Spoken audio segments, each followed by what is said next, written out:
Wakil Ketua Umum Partai Gelora Indonesia, Fahri Hamzah. Ini adalah simbol kebulatan tekad kita, Partai Gelora, untuk memenangkan Prabowo Subianto sebagai Presiden Indonesia 2024. Dengan ditabungnya drum ini, menandakan tekad kuat dan komitmen kokoh kita, keluarga besar Partai Gelora Indonesia dari Sabang sampai Merauke, untuk memenangkan Prabowo Subianto sebagai Presiden baru Indonesia, Presiden Persatuan Nasional kita, ikon kolaborasi kita menuju Indonesia superpower baru dunia.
Ketua Umum Partai Gelora Indonesia, Anies Mata. Salam Gelora, semangat Indonesia. Salam Gelora, semangat Indonesia. Salam Gelora, semangat Indonesia. Salam Gelora, semangat Indonesia. Salam Gelora, semangat Indonesia. Salam Gelora, semangat Indonesia. Salam Gelora, semangat Indonesia. Allahu Akbar. Assalamualaikum warahmatullahi wabarakatuh. Saudara-saudaraku semuanya, para pimpinan DPW seluruh Indonesia dari Partai Gelora yang hadir pada kesempatan ini yang saya cintai, serta para pengurus DPD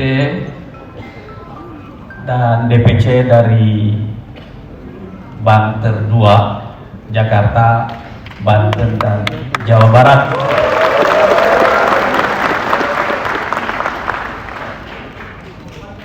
Dan tentu saja tamu-tamu kita yang terhormat, dan secara khusus calon presiden kita Bapak Haji Prabowo Subianto.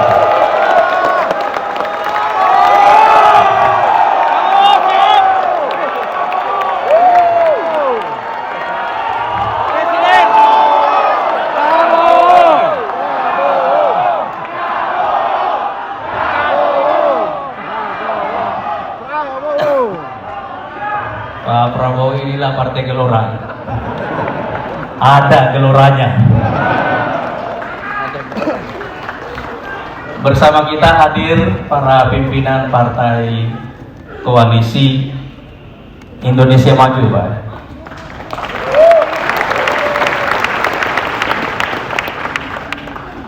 Ada Dr. Tahan Samuel dari Partai Golkar yang mewakili Pak Erlangga, dan ada Pak Edi Suparno, Sekjen PAN,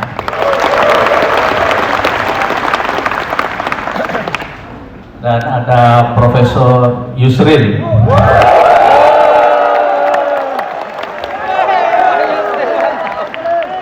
beserta rombongan, dan juga ada teman-teman dari PSI, Mas Dede, Mbak Sherin, manis DKI itu DKI dan para pimpinan Partai Gerindra, Pak Sekjen, Pak Muzani, yang saya hormati, Pak Sugiono, Pak Foto Wasir, Pak Andre, dan yang lainnya. Semestinya acara deklarasi dukungan kepada Pak Prabowo Subianto sebagai calon Presiden Republik Indonesia 2024-2029 ini diadakan 1 pekan yang lalu, tanggal 27 Agustus. Tapi ini ditunda ke hari ini karena berbagai kesibukan Pak Prabowo waktu itu. Tapi waktu acara ini ditunda, saya teringat satu firman Allah Subhanahu wa taala, la tadri la'allallaha yuhditsu ba'da dzalika amra. Kamu tidak pernah tahu, mungkin Allah akan menciptakan suatu peristiwa setelah itu.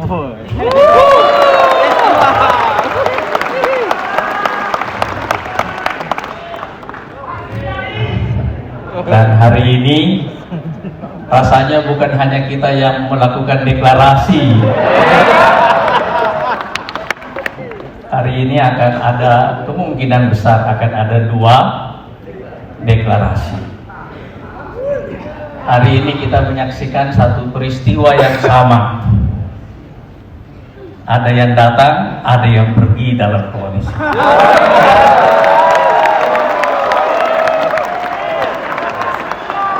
Pak Cawapres.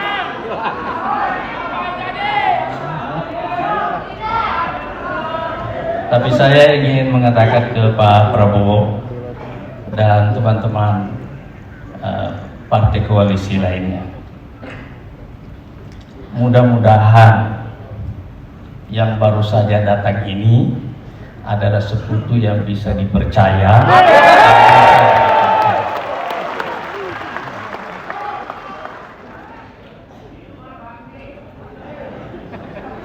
Saya telah mendukung Pak Prabowo ini sejak beliau maju sebagai capres tahun 2014.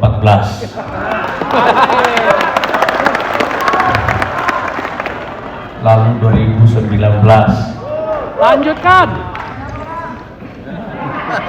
Tapi beliau kalah dalam 2 kali maju itu untuk lawan yang sama, Pak Jokowi.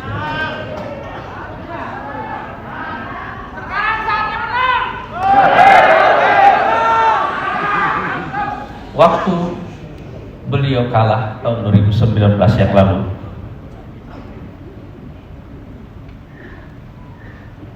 kami di pimpinan Partai Gelora, tepatnya pada tanggal 6 Oktober 2019, datang bertemu dengan Presiden Jokowi. Kulo nuwun karena kita akan mendirikan Partai Gelora. Tapi pada waktu yang sama, saya juga menyampaikan satu usul supaya Pak Prabowo dimasukkan di dalam kabinet.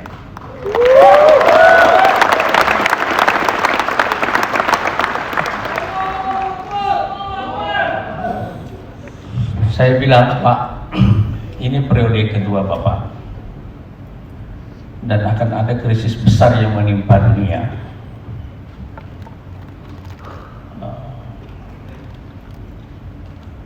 Saatnya Bapak menjadi pemersatu bangsa. kita lupakan yang sudah lalu. Elit Indonesia harus disatukan.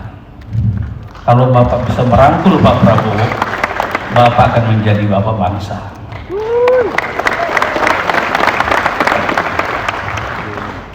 Saya percaya waktu beliau memasukkan Pak Prabowo dalam kabinet, tentu saja bukan karena semata-mata usulnya Partai Gelora, tapi itulah yang terjadi. Dan dua tokoh ini memberikan kita satu pelajaran tentang bagaimana berjiwa besar.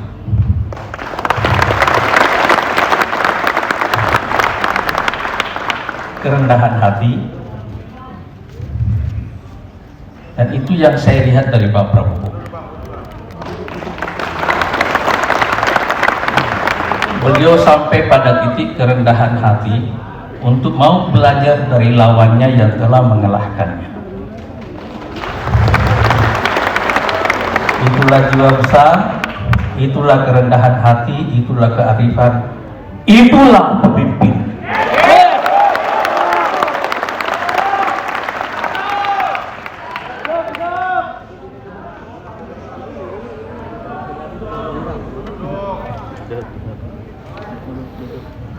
Dan itu yang membuatnya sekarang saya mendukung beliau kembali. Itu yang membuatnya relevan, karena pemimpin itu akan selalu relevan kalau dia bisa berkontribusi. Dan apa yang membuatnya bisa berkontribusi adalah kalau dia selalu belajar.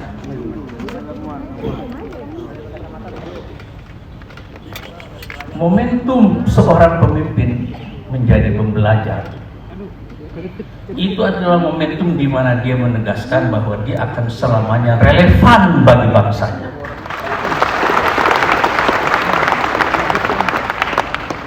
Ibu-ibu kan udah dikasih. Tapi Pak Prabowo, saya boleh minta izin sedikit? Saya mau minum dulu sedikit, Pak. Karena ada yang mau saya sampaikan, tapi saya mau cerita, jadi saya sampaikan dengan tenang.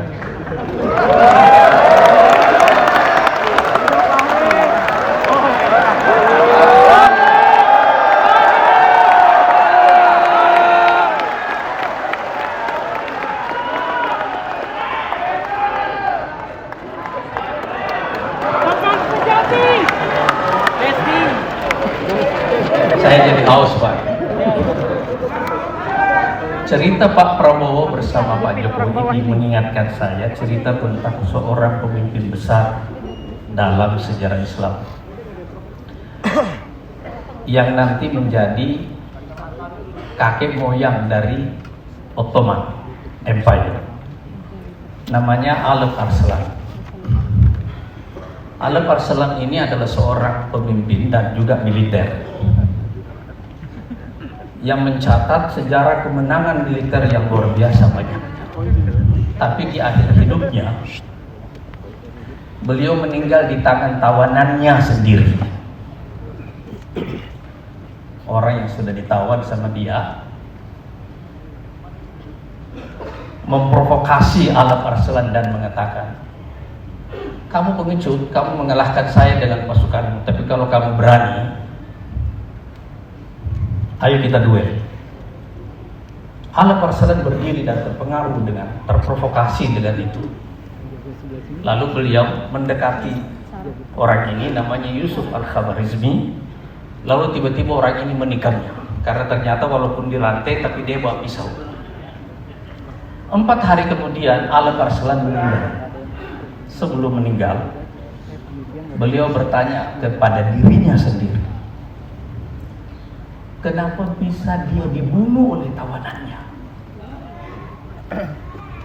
Kalau dibunuh dalam pertempuran itu oke, tapi dibunuh oleh tawanannya sendiri, kenapa bisa? Kenapa bisa? Itu yang dia tanyakan. Jadi beliau merenung dan sampai pada kesimpulan begini. Sebabnya adalah menurut beliau, ini pengakuannya sebelum wafat, Setelah begitu banyak kemenangan, beliau mengumpulkan pasukannya di Samarkand, sekarang Uzbekistan. Dan pasukannya itu saking besarnya, saking banyaknya, dia tidak bisa lihat ujungnya. Tiba-tiba di dalam hati, dia tidak bicara. Waktu dia berdiri di depan pasukannya itu, dia tidak bicara.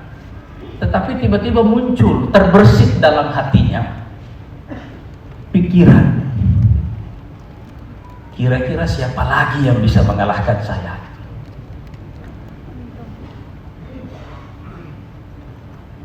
Kata Alam Arslan, bisikan hati ini yang membuat Allah mempermalukan saya dengan cara saya dibunuh oleh orang yang sudah saya tawan sendiri. Jadi beliau mengatakan, untuk itu saya beristighfar kepada Allah. Pemimpin ini sudah akan wafat dan akan dicatat. Hari-hari ini rakyat Turki memperingati perang yang dipimpin oleh beliau hari-hari sekarang ini. Namanya perang Malazgirt. Tapi beliau menyatakan itu. Akhirnya beliau beristighfar, bersyahadat, lalu meninggal. Pelajaran terbesar bagi pemimpin itu adalah pelajaran tentang kerendahan hati.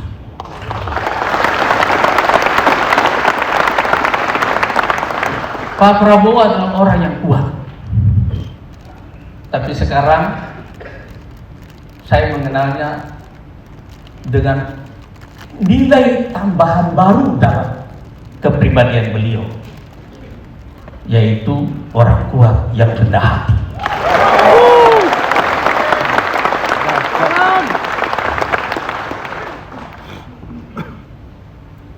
Momentum kearifan ini sekarang bertemu dengan dua momentum yang lain, yaitu momentum geopolitik dan momentum kepentingan nasional. Sekarang ini kita hidup dalam masa transisi global yang sangat kacau, disebabkan oleh kegagalan tatanan global yang lama, disfungsi lembaga-lembaga internasional, konflik supremasi antara negara-negara superpower yang sekarang telah berkembang menjadi titik api di Eropa, titik api di Afrika, dan setiap saat bisa datang ke Asia Pasifik. Kita menyaksikan itu semuanya sebagai satu transisi yang sangat panjang, rumit, dari sistem global yang dikuasai secara unipolar kepada sistem yang lebih multipolar. Setiap saat kalau pengelolaan transisi ini gagal, dunia ada dalam ancaman perang besar. Dan karena itu kita punya tantangan dalam negeri, yaitu pembelahan yang terjadi sejak Pilpres 2014, 2019 dan ditengahi oleh Pilkada DKI tahun 2017. Kita menghadapi persoalan ini, persoalan pembelahan di dalam masyarakat kita, dan setiap saat apabila ada krisis ekonomi dan ada pemain global yang masuk, ancaman terbesar Indonesia adalah disintegrasi. Jadi momentum kepentingan nasional untuk menyatukan bangsa, supaya kita bisa dinavigasi melewati transisi geopolitik yang sangat kacau ini, bertemu dengan masa pembelajaran pribadi Pak Prabowo sebagai seorang pemimpin yang kuat dan tegar. Jadi saya ingin menyebut beliau sebagai man of the moment.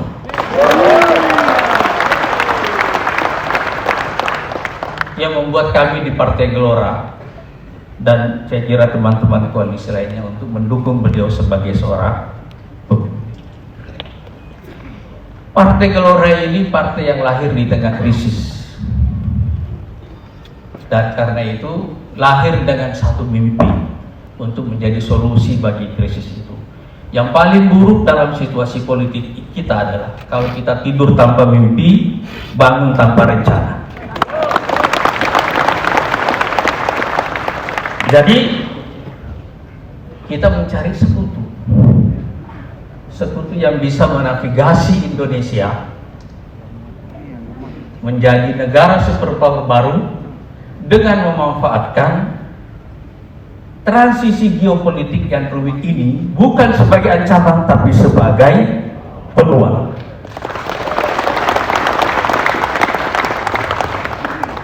Dan itu sebabnya sekali lagi kami merasa bahwa deklarasi ini adalah perjodohan antara Partai Gelora dengan Pak Prabowo dan juga teman-teman koalisi yang lainnya untuk mengantarkan Indonesia, menavigasi Indonesia melalui transisi geopolitik yang rumit. Mudah-mudahan di tengah krisis ini kita justru mendapatkan peluang untuk menjadikan Indonesia sebagai negara superpower. Deklarasi ini adalah permulaannya. Mudah-mudahan setelah ini insya Allah Pak Prabowo di tengah ketidakpastian format koalisi yang terjadi hari-hari ini, Pak Prabowo mendapatkan tambahan sekutu yang bisa dipercaya dan bisa diandalkan.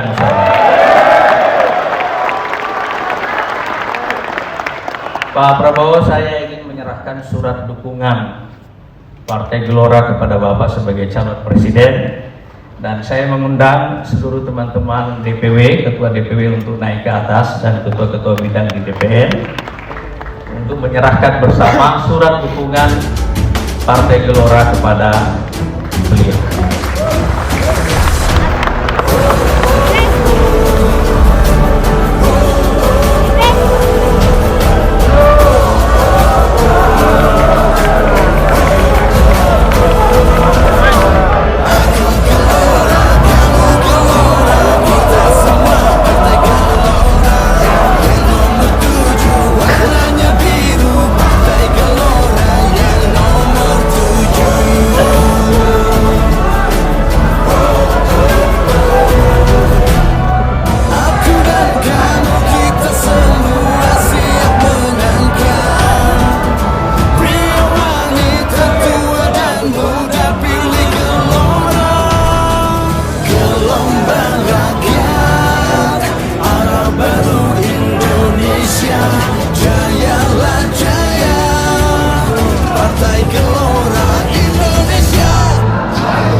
Republik Indonesia Prabowo Subianto.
Warahmatullahi wabarakatuh. Selamat pagi. Salam sejahtera bagi kita semua. Shalom, Om Swastiastu, Namo Buddhaya, salam kebajikan. Yang saya hormati, yang saya banggakan, dan yang saya cintai, Saudara Anies Mata, Ketua Umum Partai Gelora.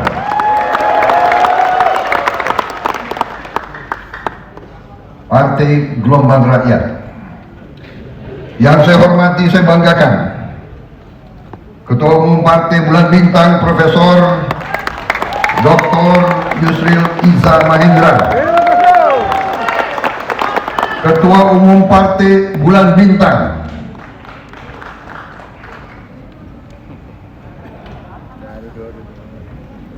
yang saya hormati, saya banggakan, Wakil Ketua Umum Partai Gelora Saudara Fahri Hamzah,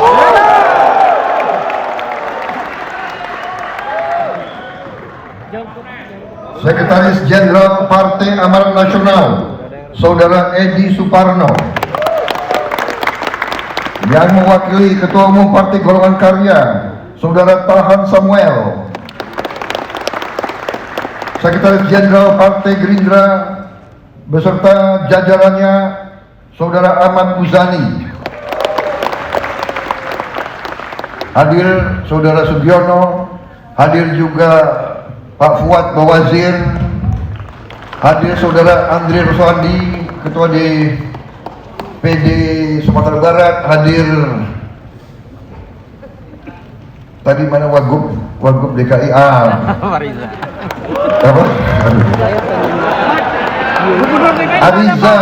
Ariza, mantan Wakil Gubernur DKI Saudara Haikal, anggota DPR RI, kemudian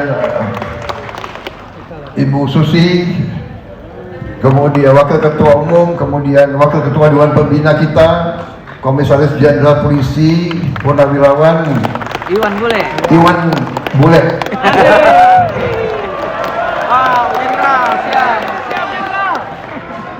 dan para pimpinan Gerindra lainnya yang tidak saya sebut satu-satu tanpa menakib rasa hormat, karena saya khawatir nanti panitia akan membatasi waktu saya.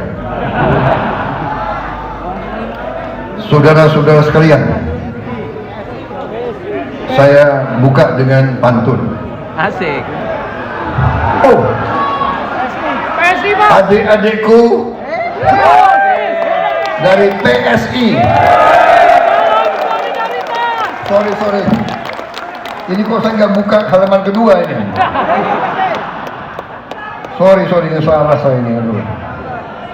Wakil Ketua Umum Partai Bulan Bintang, Saudara Norman Zainal. Sekretaris Majelis Suryo Partai Bulan Bintang, Saudara Jurhum. Ketua Dewan Pimpinan Pusat Partai Solidaritas Indonesia, Ibu Sheryl Tanzil. Tapi tadi saya sudah kasih tangan khusus, ya kan? Lama juga ya. Kalian perhatiin aja.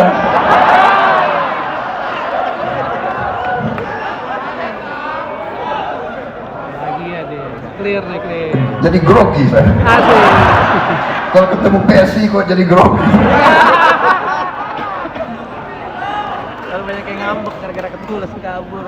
Ketua Dewan Pimpinan Pusat Partai Solidaritas Indonesia Imelda Purba. Sekretaris Jenderal Partai Gelora Mahfuz Siddiq. Bendahara Umum Partai Gelora Ahmad Riyadi. Paling penting ini bendahara. Harus diawasi Pak Fahri. Jangan lari ke genting ini. Tapi kalau Gelora kita yakin lah. Ketua Umumnya Ustadz. Ustadz yang brilian dan moderat. Nah, ini yang dibutuhkan di Indonesia ini. Kemudian hadir juga kawan-kawan lama saya, Deddy Miswar,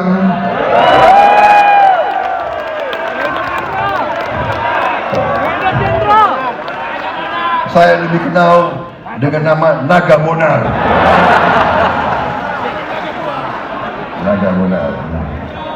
Dan Saudara Deddy Gumelar, lebih dikenal dengan nama Miing. Saudara Terima kasih kehormatan yang diberikan kepada saya. Hari ini benar-benar saya sekali lagi merasa sangat terharu,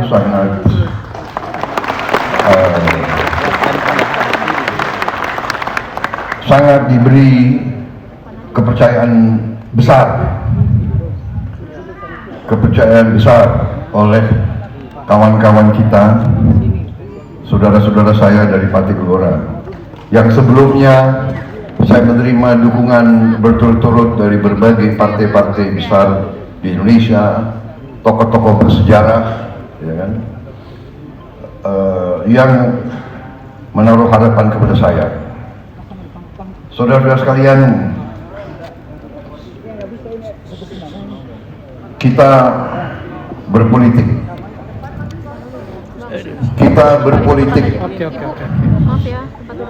Kita harus mengerti. Enggak, saya karena sudah terlanjur serius. Pantunnya belakangan.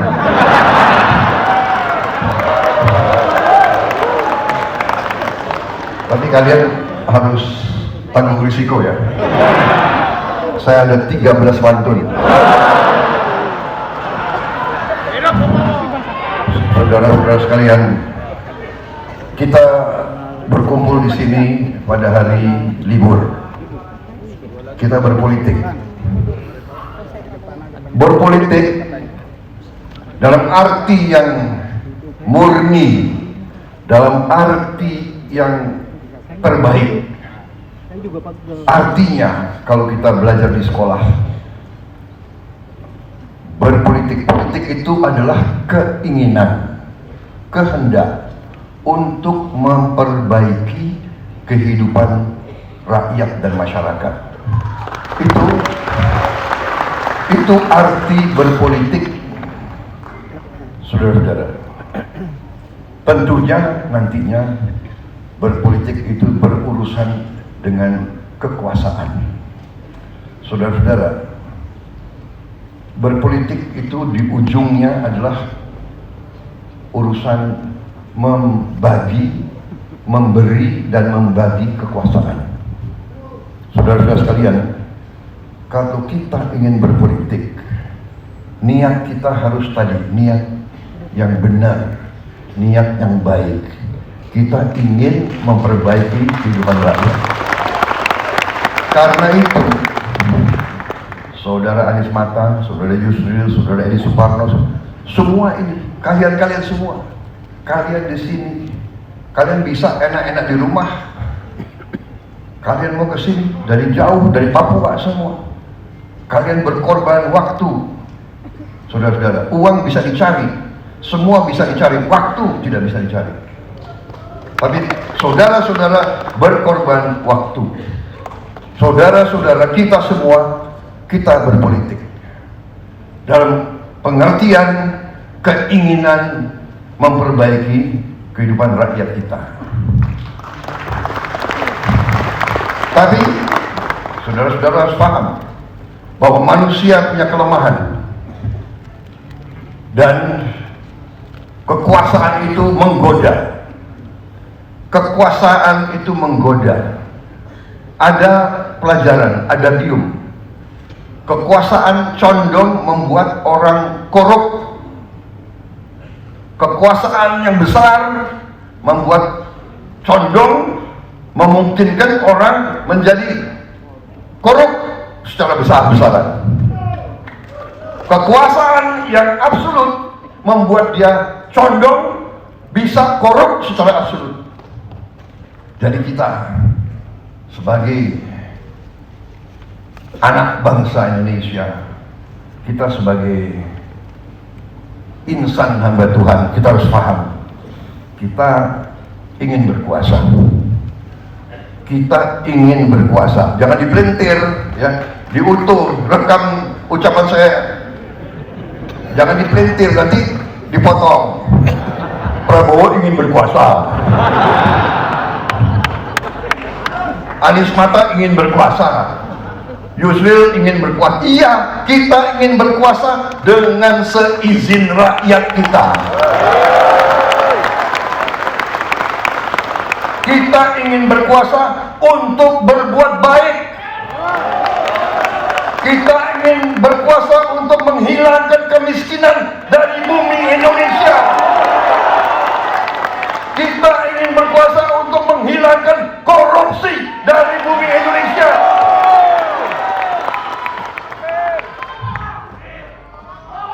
Kita ingin berkuasa untuk menjamin tidak ada anak Indonesia yang lapar. Tidak ada anak Indonesia yang tidak bisa minum susu. Tidak ada orang Indonesia tidak bisa berobat. Dan tidak ada lagi orang-orang sepuh, orang-orang tua yang harus bekerja dengan tidak menentukan apa penghasilannya. Itu keinginan kita. Karena itulah kita ingin berkuasa. Saudara-saudara sekalian, kita syukur bahwa 78 tahun kita merdeka, ratusan tahun kita berjuang untuk bebas dari penjajahan. Bukan kita ke negara lain, bangsa-bangsa lain ke kita. Bukan kita yang mengusik orang lain, mereka datang ke kita. Mereka datang ratusan tahun, mereka ambil kekayaan kita. Kita berhasil merebut kekuasaan dan kita mendirikan sebuah republik. Dan sekarang melalui perjuangan kelompok, kepentingan pribadi, kepentingan golongan, saya kira akan kecewa rakyat kita semua. Rakyat Indonesia sebagaimana rakyat-rakyat lain di dunia mendambakan, menuntut sebenarnya pemimpin-pemimpin yang baik, pemimpin-pemimpin yang arif. Terima kasih tadi penghormatan diberikan kepada saya juga merasa selalu saya serba kurang. Saya selalu bertanya kepada diri saya, apakah saya mampu menerima harapan yang begitu besar dari banyak kalangan. Tetapi sebagai seorang anak bangsa yang dari sejak muda, saya telah bersumpah untuk memberi jiwa dan raga saya untuk rakyat dan bangsa Indonesia.